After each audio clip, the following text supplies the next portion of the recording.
Je vais passer la parole à Olivier Binisti, qui est Senior Digital Strategist chez Adobe et qui va nous présenter encore d'autres cas clients et d'autres expériences de personnalisation et je crois nous apporter un petit peu de bonheur. C'est bien ça? Merci. Bonjour à tous. Il y a pas mal de chiffres qui ont été partagés depuis tout à l'heure. Je vais comme mes prédécesseurs en partager quelques autres. On a beaucoup parlé d'e-commerce. Je vais en parler un peu aussi. Je voudrais aussi parler de bonheur, ce qui peut un peu surprendre lorsqu'on a parlé de tourisme initialement. Pourquoi je parle de ça? Quelques chiffres d'abord. Quand on interroge sur la façon dont les gens aimeraient disposer de leurs revenus et comment ils aimeraient le dépenser, on voit que une étude qui a été faite sur plusieurs pays, globalement, on préfère dépenser son revenu, on préférerait dépenser le revenu disponible dans un voyage plutôt que dans des objets. Ça renvoie, et en particulier, le schéma est plus serré en France, pardon. Ça renvoie aussi à un autre point, c'est qu'on parle de voyage, il faut se rappeler qu'en France, en 2016, 40% des gens ne sont pas partis en vacances, n'ont pas fait de voyage, et que sur ces 40%, ça fait 80% que c'est le cas depuis 2 ans. Donc le voyage n'est pas un bien ou un produit universellement partagé, loin de là. C'est peut-être pour ça qu'il y a près de 50% des gens qui disent aujourd'hui qu'un voyage leur apporte plus de joie qu'ils n'en ont eu le jour de leur mariage. Alors, personnellement, bon, ma femme n'est pas dans la salle, mais j'ai quand même été beaucoup plus heureux le jour de mon mariage que pendant un voyage, mais ça dépend. Mais c'est quand même intéressant de se rendre compte que voilà, près de 50% des gens disent qu'un voyage, probablement du fait de la rareté, alors normalement le mariage est aussi assez rare, hein, mais en tout cas, voilà, j'ai cette envie, j'ai ce besoin et j'ai ce sentiment de joie lorsqu'effectivement je vais partir en vacances, lorsque je vais faire un voyage. De la même façon, 51% des individus préfèrent partir en voyage qu'aller à un rendez-vous romantique. Peut-être parce qu'on se dit qu'on a potentiellement plus de possibilités de faire un rendez-vous romantique que de partir en voyage. Là encore, ça va dépendre des individus. Ce qui est intéressant, c'est qu'effectivement, cette dimension d'exceptionnalité du voyage, ça renvoie, c'est pour ça que je parlais en ouverture de bonheur, ce moment, ce pic de joie finalement qu'on ressent au moment de partir en vacances, au moment de préparer le voyage est un élément important. Pareillement, un tiers des individus préfèrent partir en vacances, préfèrent voyager que recevoir un bonus. Là encore, alors là on est sous les 50%, mais c'est quand même très significatif. Ça marque là encore l'importance du voyage. Ça marque là encore l'importance de votre métier. Alors que quand on s'interroge sur les missions des entreprises, on pourrait, en reprenant ces chiffres, dire la mission des acteurs du travel, c'est d'apporter du bonheur aux gens. De permettre à des individus, quels qu'ils soient, d'éprouver un moment de bonheur, aussi bien dans la préparation, on l'évoquait tout à l'heure, du voyage, que pendant le voyage lui-même et qu'après le voyage. Et c'est quand même significatif que près de 90% des individus, quand ils partent en vacances, disent qu'ils ont un pic de bonheur, un pic de joie, le premier jour des vacances, ou quand ils voient leur chambre pour la première fois. J'ai ce moment de bonheur, j'ai ce moment de joie, j'ouvre la chambre, j'espère être content, mais j'ouvre la chambre, dans mon hôtel, dans ma résidence, peu importe, et j'ai ce moment de joie parce que finalement, je suis en vacances et je matérialise enfin que pendant longtemps, j'ai vu globalement sur du digital. Et ce moment-là, de bonheur, il a pu être un peu préparé. Un peu préparé par un élément important. Je crois que c'est Grégory Sion tout à l'heure qui parlait de donner envie d'acheter. L'enjeu, il est comment effectivement je donne envie à des gens d'acheter. Comment je leur dis, vous préparez un moment qui peut durer 2 jours, qui peut durer 1 semaine, qui peut durer 3 semaines, qui va être un moment heureux. Comment on vous donne envie que ce moment, vous le passiez avec nous et grâce à nous. Un des enjeux, c'est évidemment celui des photos. Ça paraît une évidence de voir un chiffre comme ça. 80% des gens sont incités à naviguer lorsqu'ils voient des belles photos. Allez sur beaucoup de sites de voyage, est-ce que vous êtes sûr que vous voyez toujours des belles photos? Est-ce que vous êtes sûr que ça donne toujours envie de visiter, de voyager, de réserver, d'explorer ce site? Ce n'est pas forcément le cas. Ce n'est pas le cas que pour le que pour le travel. Dans le retail, tous les acteurs du retail vous le diront, on vend d'abord de l'image. Une belle photo, on est un catalogue. Une belle photo, c'est ce qui va donner envie d'aller plus loin. Et dans ce cadre-là, ce qu'on voit, c'est qu'aujourd'hui, finalement, la réservation d'un voyage, globalement, ça s'est transformé. C'est-à-dire qu'un voyageur online moyen, l'activité moyenne sur le digital pour un voyageur, sur une année, c'est près de 50 recherches, 15 semaines de recherche, une élongation de 15 semaines, ce qui est assez énorme. Après, il suffit de parler souvent avec des collègues et des amis pour se dire ça fait 2 mois que je cherche, j'ai pas trouvé, je vais sur tel endroit, je visite, je regarde, etc. Une fois que j'ai trouvé un hôtel qui me parle bien, je vais sur TripAdvisor et puis je fais une autre recherche parce que je suis pas content. Et donc tout ça rallonge, augmente le nombre de visites de sites web, le nombre d'avis qui vont être lus.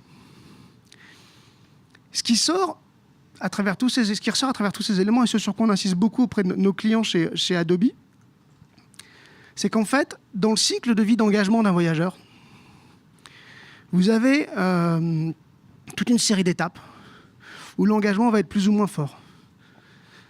Alors je pense que je vois des photos, ça fait toujours plaisir. J'espère que les présentations seront partagées de toute façon après. Mais allez-y, tweetez, partagez, c'est toujours bien. Le bonheur et la loyauté sont le fil rouge du cycle de vie du voyageur. Et ce qui est intéressant dans ce qu'on a entendu avant, je sais que ce ne sont pas les seuls sujets qui sont traités par les personnes qui sont passées avant, mais c'est que finalement, on parle beaucoup de tunnels de réservation. On parle beaucoup de tout ce qui va se passer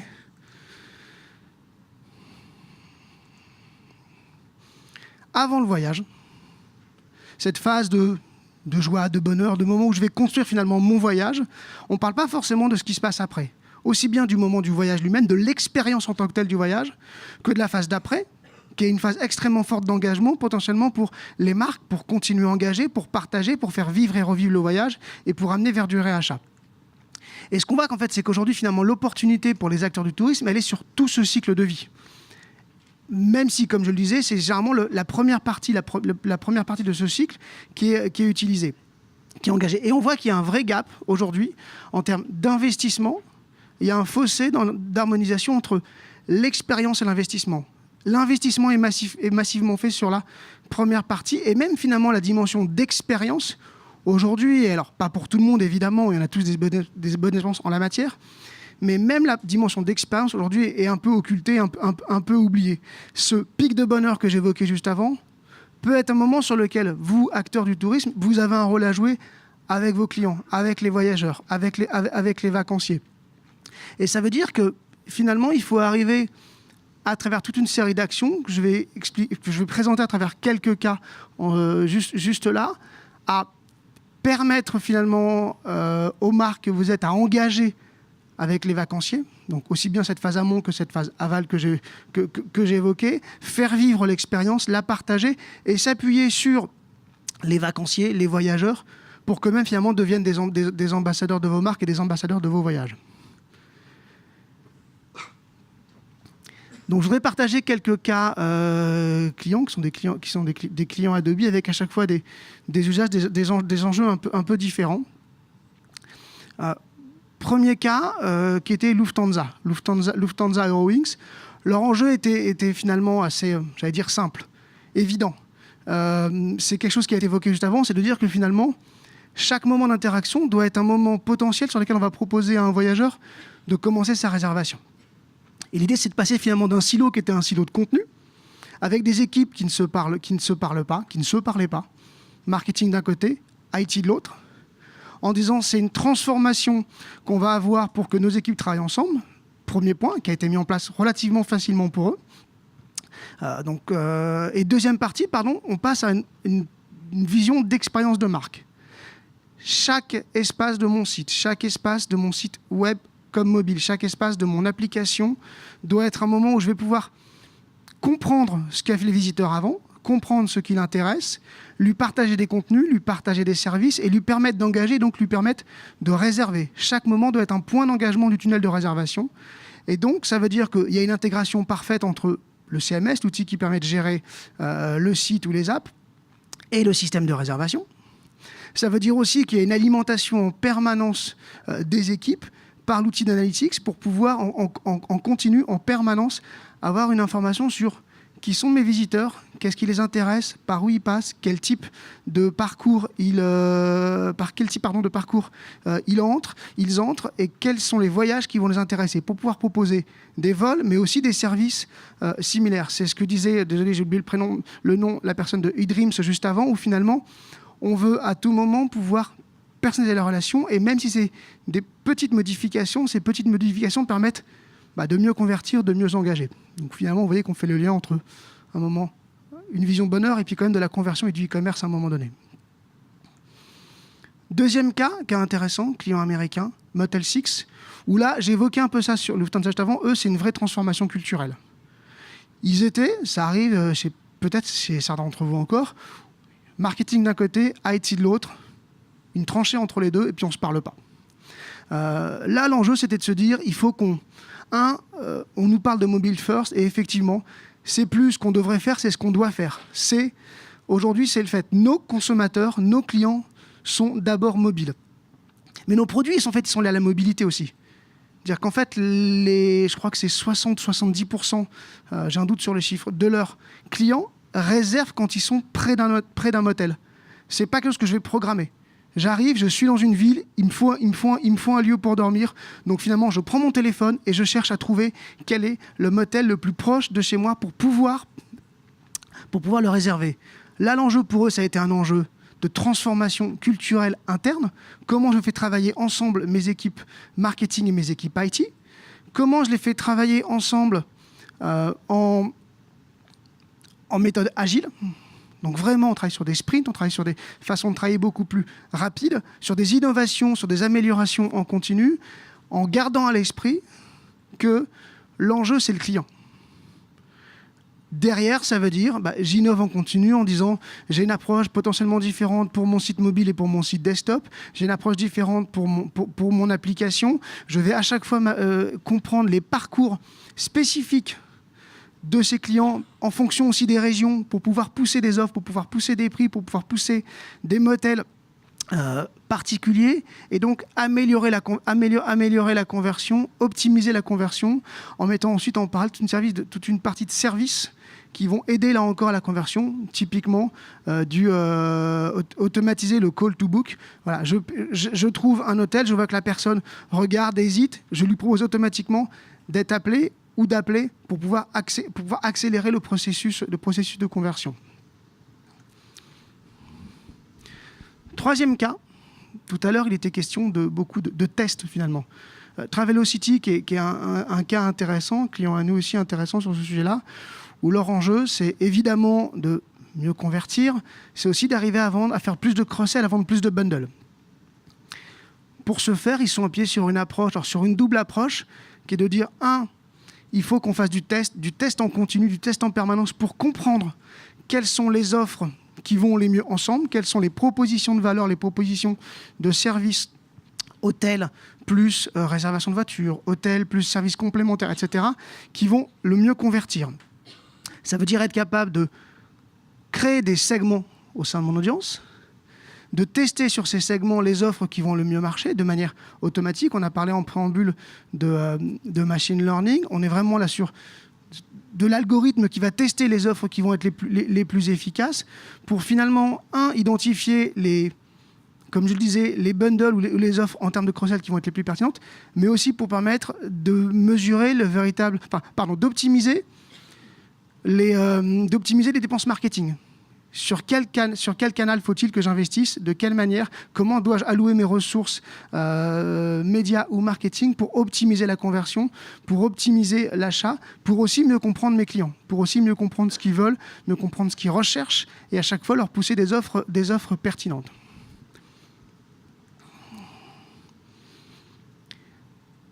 Quatrième cas, Hayat.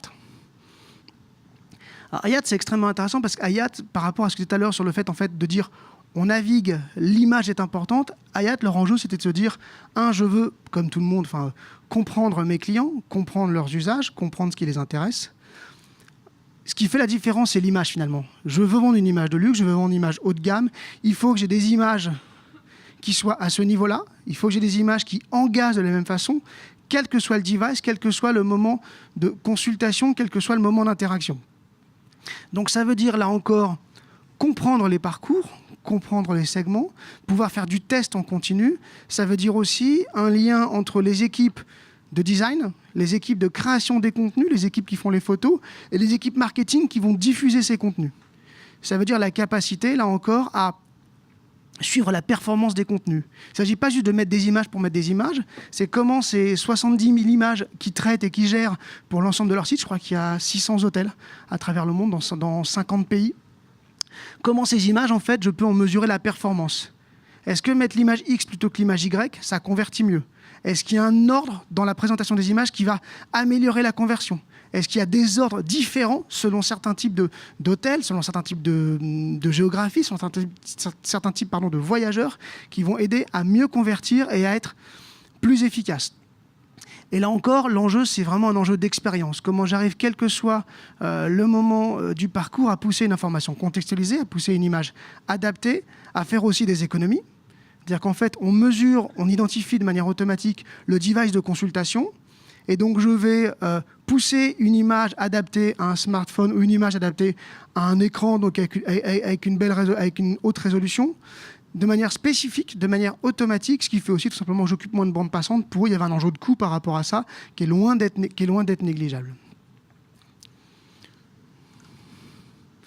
Dernier cas, probablement mon préféré dans tous ceux avec lesquels on travaille, c'est l'Australie. L'Office de tourisme d'Australie. Alors, je ne suis pas sûr qu'il y ait quelqu'un du ministère du Tourisme ici, mais j'adorerais pouvoir faire ça en France. En gros, qu'est-ce qu'ont fait les Australiens et l'Office de tourisme? Ils ont dit, on a un pays dont on pense qu'il est magnifique. Vous avez une vidéo du pays, je pense que quand on la voit à chaque fois, on se dit qu'on aimerait bien passer quelques jours un peu plus en Australie. Et en fait, ils se sont dit, il faut que nos touristes deviennent nos ambassadeurs. Pour ce faire, il faut qu'on s'appuie sur des UGC, User Generated Content. Leur démarche a été de dire, on a un site qui est Tourisme Australia, qui doit devenir finalement, tourismeaustralia.com, qui doit devenir le hub de convergence de tous les contenus produits par les touristes quand ils viennent dans notre pays. Et tout à l'heure, je disais, le moment de l'expérience lui-même est un moment important. Là, leur enjeu, ça a été de se dire et de pousser finalement les touristes à faire des photos, à faire des vidéos, ce qu'ils finalement faisaient déjà. Ils les faisaient avec leur smartphone, ils les faisaient avec leur appareil photo, et ils les partageaient sur les réseaux sociaux. Et en gros, finalement, c'était de dire, partagez-les avec le hashtag australia.com ou Tourisme Australia, et ces contenus allaient être en fait remontés, agrégés sur le site de Tourisme Australia, qui devient un hub d'agrégation de l'ensemble de ces contenus, qui donne aussi encore plus de puissance à ces contenus, parce que finalement, ces contenus sont automatiquement repartagés vers l'ensemble des touristes, enfin en tout cas de ceux qui aimeraient aller en Australie, qui vont finalement aller sur ces contenus pour les découvrir, pour se dire à quoi ressemble le pays, qu'est-ce que je peux y faire. Un chiffre qui est quand même assez frappant, c'est que je fais des vidéos comme tous les touristes, on a quelques vues, on a des amis qui regardent. Là, l'agrégation, on est sur ces vidéos de touristes de plusieurs centaines de millions de vues. Parce que finalement, ils ont agrégé ces vidéos et ils les ont redonnées. Et donc finalement, ils ont transformé, comme je le disais en introduction sur ce cas, chaque touriste en un ambassadeur. Et ils se sont appuyés finalement sur quelque chose qui existait pour le viraliser encore plus, pour lui donner encore plus de force, et puis aussi pour avoir un impact commercial. C'est-à-dire qu'à partir du moment où des touristes partageaient des contenus, soit c'était une bonne façon de régénérer du lead vers des professionnels pour leur dire des gens qui sont venus, qui ont aimé, potentiellement ils pourraient revenir. Alors peut-être pas l'année prochaine s'ils viennent de loin, mais en tout cas, c'est des gens que vous pourriez réadresser, vous professionnels. Ou alors, ce sont des gens qui viennent, qui sont des prospects, on va dire, qui envisagent le voyage, qui ont consulté ces vidéos, qui sont venus sur le site de Tourisme Australia. On va pouvoir les pousser comme des leads vers les professionnels pour qu'ils puissent découvrir le pays et que les professionnels puissent ensuite les contacter, et essayer d'en faire des clients, d'en faire des visiteurs. Juste pour conclure là-dessus, j'ai pas parlé de la façon dont nous, Adobe, on accompagne ces clients. Je ne vais pas faire trop long, il reste 1 minute, et donc je n'ai pas l'intention d'en faire plus là-dessus.